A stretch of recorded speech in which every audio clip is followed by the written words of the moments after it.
notre heureuse rencontre de ce jour.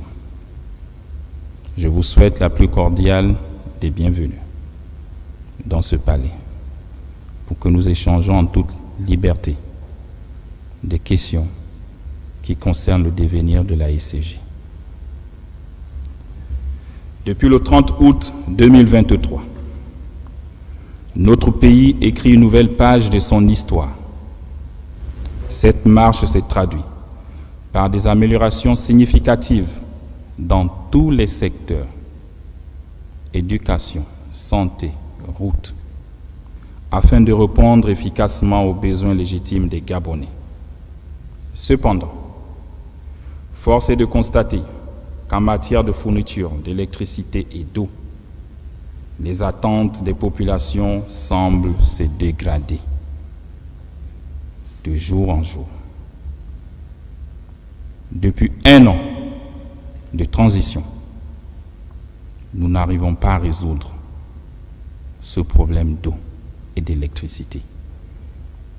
Et c'est devenu même une moquerie chez les plus jeunes qui font des TikTok, des vidéos à votre égard. Nous n'avons jamais connu ça au temps des Divungi. C'est cette ECG que nous voulons retrouver aujourd'hui, léguée par nos anciens ici présents. Afin de mettre un terme à cette situation, le CTRI a décidé de s'impliquer pleinement dans la recherche des solutions. C'est la raison principale qui justifie cette rencontre. Pour ce faire, je vous ai présenté des images, le passif de la SCJ dont nous avons hérité et que beaucoup d'efforts auraient pu être faits par vous-même. Et je me demande si est-ce que vous aimez ce pays ou est-ce que vous aimez votre métier d'agent de la SCJ, ou c'est seulement se remplir pleinement les poches qui nous intéressent ici. Nous avons abordé le volet du passif. Maintenant, nous allons aborder les différentes actions menées par le CTRI pour soutenir la SCJ dans ses missions. Puis la décision de mettre la structure sous administration provisoire avant de finir par le plan Transfo 2025. Depuis notre prise de pouvoir, nous n'avons cessé de vous accompagner, tel que cité par le ministre de l'Énergie. Je comprends que les installations sont vieillissantes, mais il y a un énorme problème d'entretien. La question des compteurs frauduleux montre aussi une implication de certains agents véreux de la SCJ et dont nous avons tous été ici victimes de cette histoire de compteurs frauduleux. Elle ne date pas d'aujourd'hui. C'est une manière de racketter les populations. Parce que les compteurs, c'est vous qui les placez. Ce ne sont pas les populations. Vous et vos sous-traitants.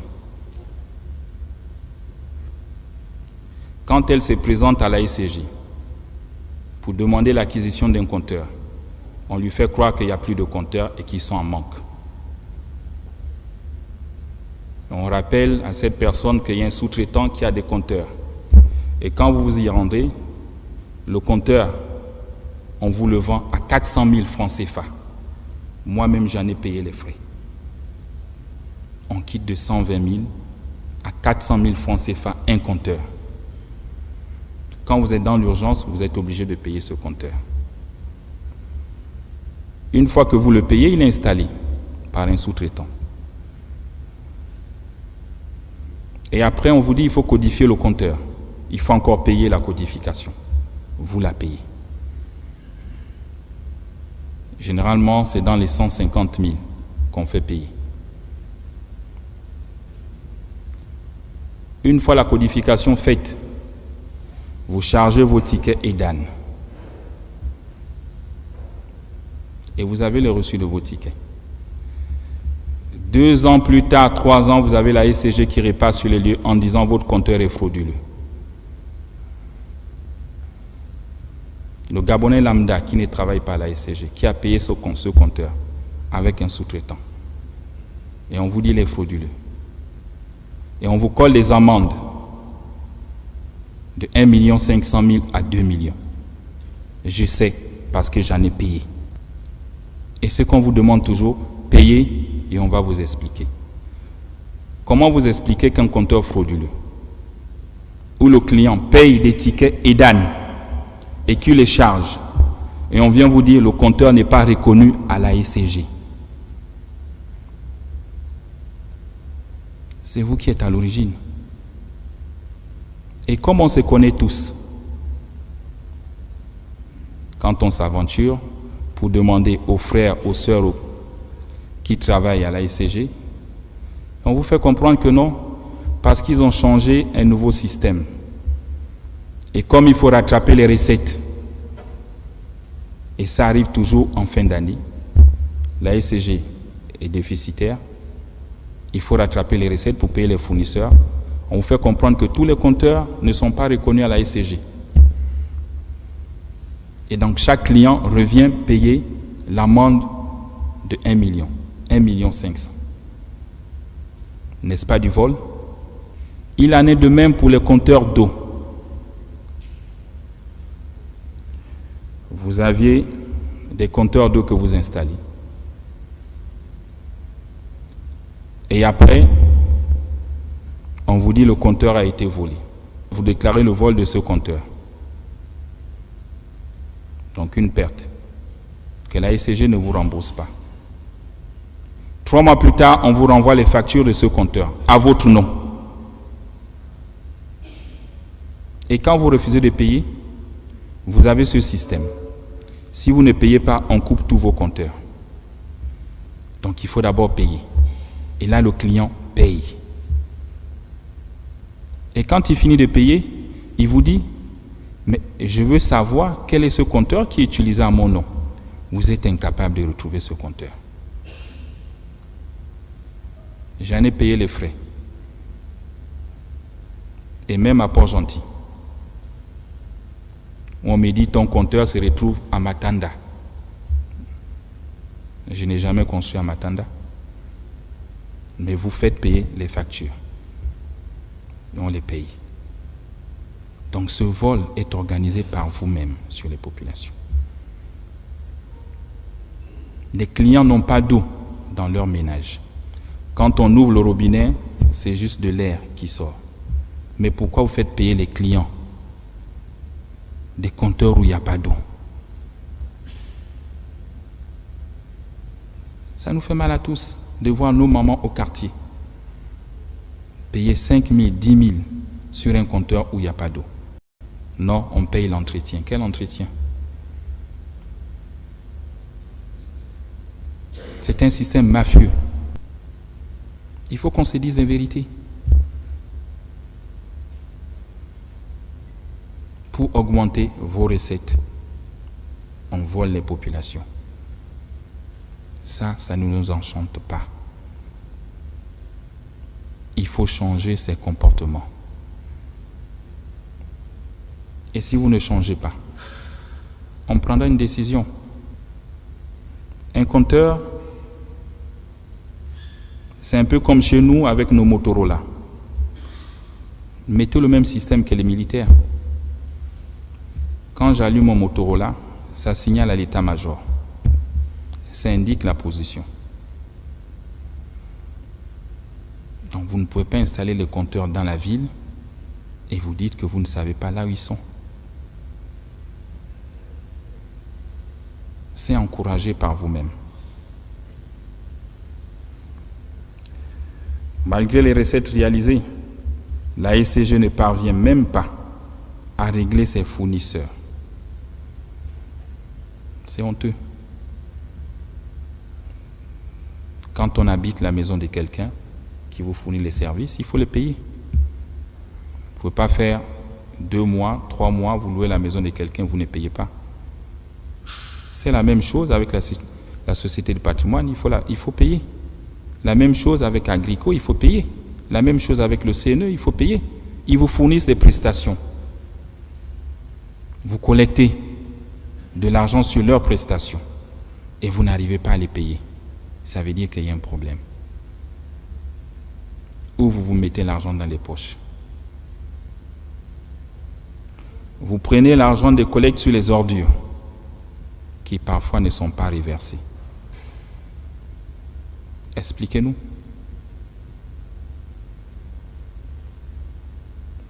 Ça veut dire qu'il y a un problème. Mais nous n'allons pas continuer comme ça. Beaucoup de redevances ne sont pas versées sur ces sociétés. Agrico, Société du patrimoine, CNE. Mais quand vous ne payez pas vos prestations, qu'est-ce qu'ils font? Ils menacent de couper. Et là, on crie pour chercher les solutions. On réclame le 13e mois quand on fait des entrées, qu'on a des recettes. Comment demander à une société qui ne fait pas d'entrée qu'on puisse lui payer le 13e mois? Et demander à vos responsables d'aller prêter de l'argent à BGFI pour venir vous payer le 13e mois. C'est encore créer la dette.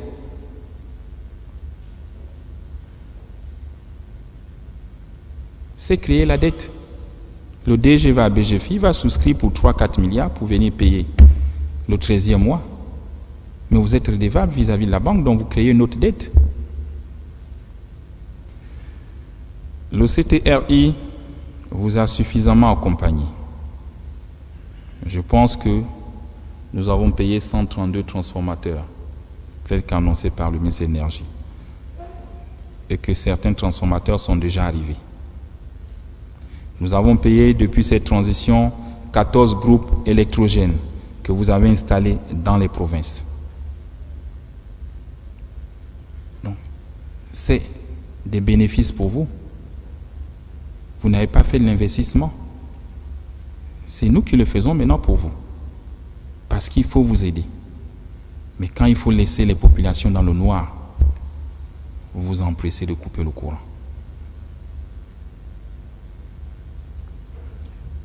Nous avons encore livré 10 groupes électrogènes récemment et qui sont dans vos magasins.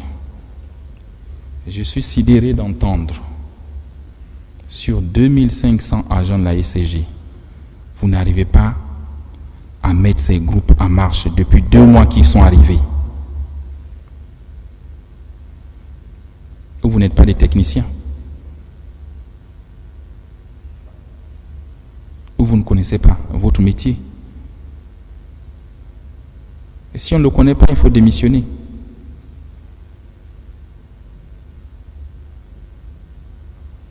Un homme militaire disait, c'est honteux de faire un métier que l'on ne connaît pas.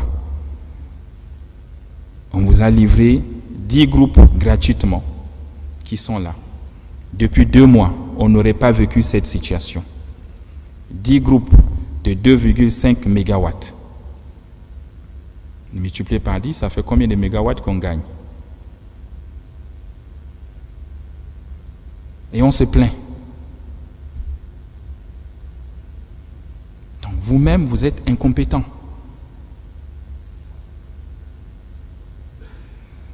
Je peux pas être militaire dans ma carrière, on me livre 10 Kalachnikov, au bout de 2 mois, je ne sais pas utiliser. Ça veut dire qu'il y a un problème. Soit vous le faites exprès pour laisser les Gabonais dans le noir. Parce que tous autant que vous êtes diplômés de Polytech. Quand on regarde les CV, vous êtes tous des ingénieurs. Ou à moins que ces CV nous trompent. 2 mois, on n'arrive pas à brancher 10 groupes. Et là, nous avons encore 7 groupes supplémentaires en mer qui sont en train d'arriver. Ce serait la même chose. Donc pourquoi demander de refaire l'investissement, d'acheter des groupes si vous ne savez pas les brancher? Nous avons fait venir la centrale flottante, comme disait le ministre de l'Énergie. Elle est au large de nos côtes. Je pense que dans 2 mois, ils vont trouver des lignes pour la raccorder. Qu'est-ce que vous proposez à la place dans l'urgence? Au-delà des critiques, où chacun va sur les réseaux sociaux et faire ce qu'il veut. Donnez une solution pour qu'on puisse avoir 150 mégawatts dans les 2 mois. Donnez-moi une solution. Vous n'en avez pas. Mais vous êtes fort pour critiquer ce qui s'est fait. Vous êtes incapable d'applaudir les bienfaits.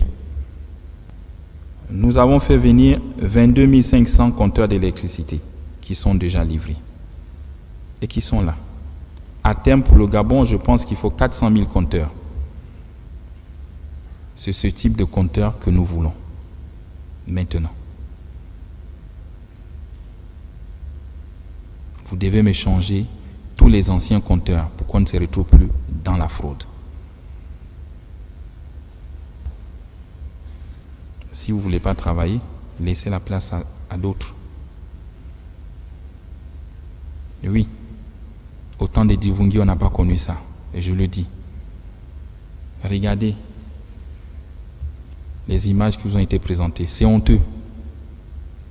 Et je veux même croire que vous faites boire des Gabonais de l'eau impropre à la consommation. Oui, quand on regarde les images, c'est bien ça. Et vous êtes content de récupérer leur argent chaque fin du mois.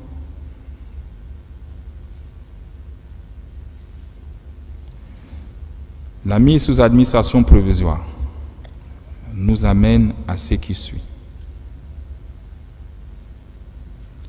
La revue des salaires et des avantages à la baisse. Celui qui n'est pas content, il dépose sa démission.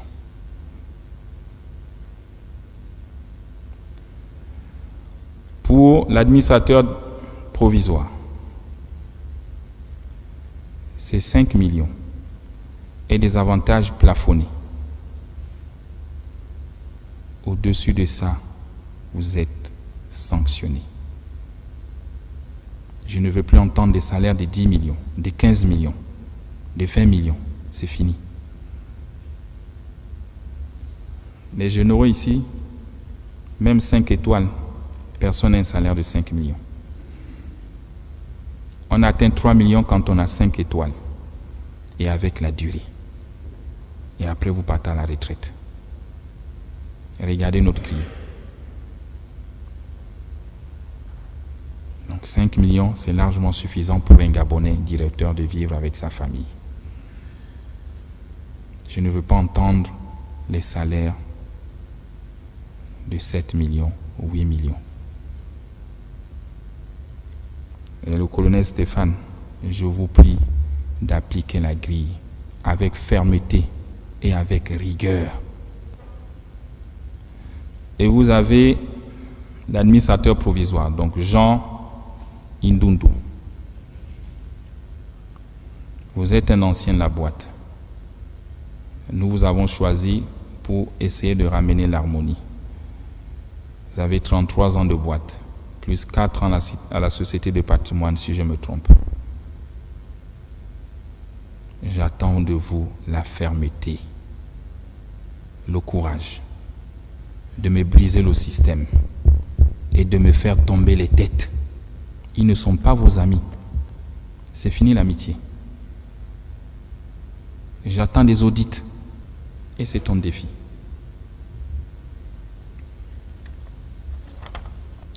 Retrouver une trésorerie comptable positive d'ici 2025.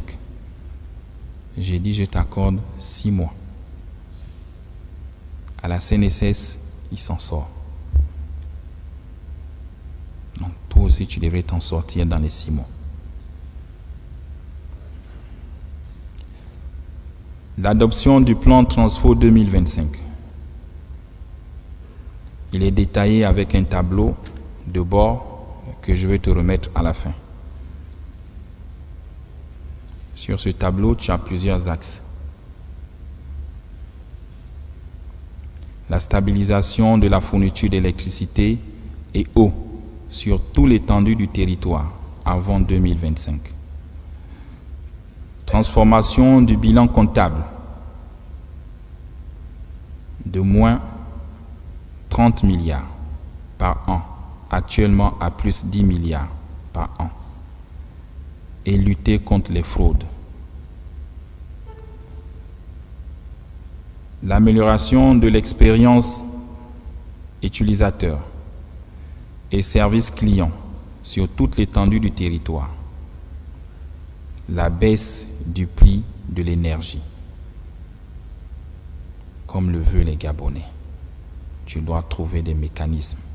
La dissolution de tous les contrats des sous-traitants. Je ne veux plus entendre parler des sous-traitants. Je t'ai dit, c'est le retour aux fondamentaux. Comme au début, c'est la ICG qui fait tout. Je ne veux plus entendre parler des sous-traitants.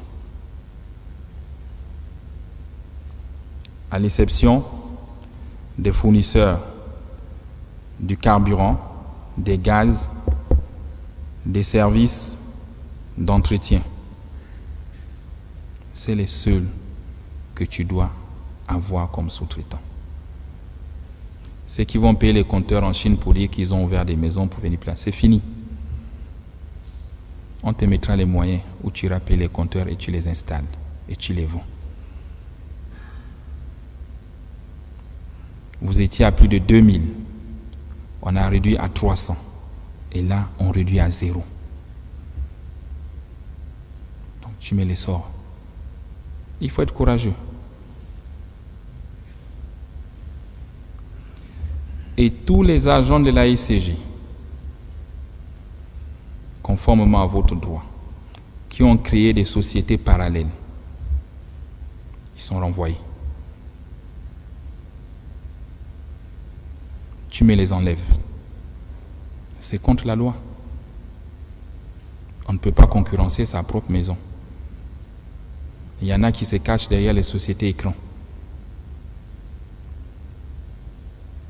Tu vois que tu as des missions et tu as des solutions pour réduire la masse salariale. Pour vous accompagner et pour sauver la maison, ça fait 3 jours que j'échange avec les banquiers.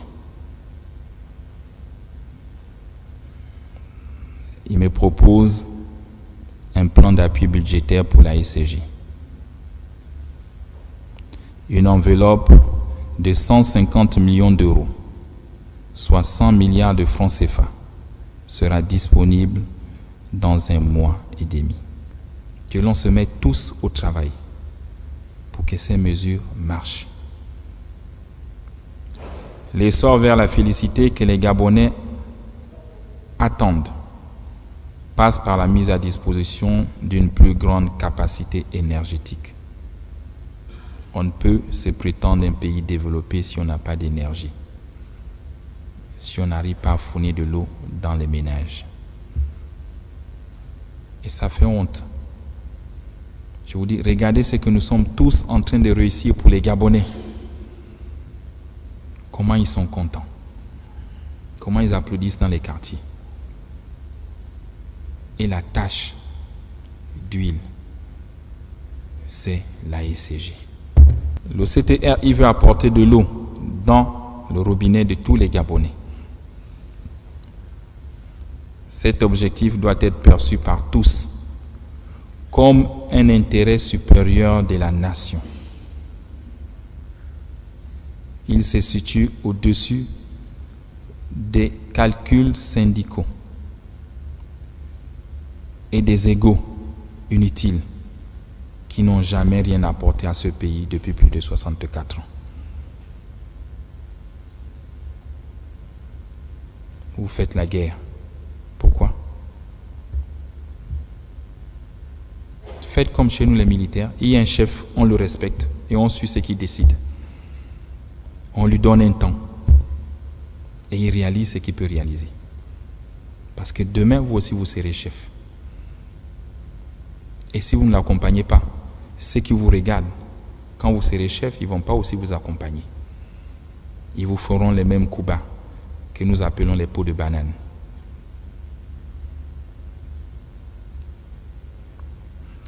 Maintenant, je vous invite à aller au travail, plus loin, avec abnégation et sérieux. Les Gabonais veulent voir des résultats. Ces résultats, on doit les apporter en l'espace de 6 mois. Monsieur l'administrateur provisoire, nous, gouvernement et CTRI, vous avons choisi parce que vous êtes un ancien président du conseil d'administration. 33 ans de boîte, plus 4 ans à la Société du patrimoine. Nous pensions que vous aviez l'étoffe et la légitimité de vos collègues. Et je vous l'ai dit, j'attends de vous le courage. Briser non seulement le système, mais de faire tomber toutes les têtes. Il faut des exemples. En coopérant avec les services spécialisés qui seront chargés de faire des audits pour que ces derniers rendent des comptes à la justice. C'est enfin notre essor vers la félicité et je vous remercie.